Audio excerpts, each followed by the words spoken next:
Pretty soon the neighbor's kids are going to drop by with a threat. And of course you're going to immediately give in and fill their bags and bowls and buckets with halal candy you got on sale. But here's a question. How about your own Muslim family? Is it permissible for them to celebrate Halloween? There's been some discussion in recent years about whether or not celebrating Halloween is halal, as we say. Muslims are from different nationalities and they live just about anywhere in the world. So they wonder what to tell their kids about celebrating Halloween to see if they can join in the celebration with their friends and still don't step outside the boundaries of God's satisfaction. Now, there are different parts to the calendar date, so let's break it down to see where it may go against Islamic teachings. First, there's the ideology behind the festivity.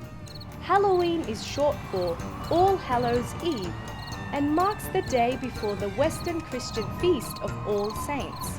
Now, Muslims do believe that both Christianity and Judaism, in their original forms, are Abrahamic religions brought to us by our shared prophets Moses and Jesus.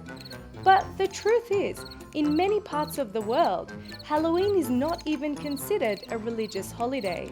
So there's no strong ideology that is confirmed by the observance of this festivity. So far so good. Then there are the practices. What do you do during Halloween? And is it considered halal or not?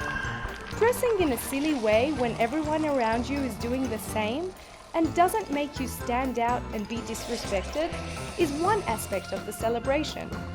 Of course, we're not allowed to freak people out, which is a type of harm, but most people don't go that far anyway.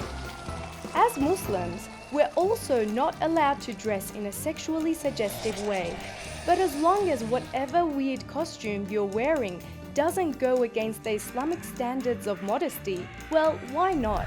Last but not the least is Halloween parties. Now, I'm sure I don't need to tell you that on one hand, getting together with friends and family is one of the most prescribed good deeds in Islam. And at the same time, you know that partying in the Western sense, that is, dressing in an immodest way, drinking alcoholic drinks, and getting down in front of people who are not mahram to you is 100% haram and forbidden. Having said that, as long as you don't have kids who really care to celebrate this non-Muslim festivity, there's no need for you to celebrate it either. We Muslims have some wonderful celebrations of our own, backed by deep and beautiful Islamic philosophy. And if we celebrate them as they're meant to be celebrated, they're guaranteed to grant us happiness both in this world and the next.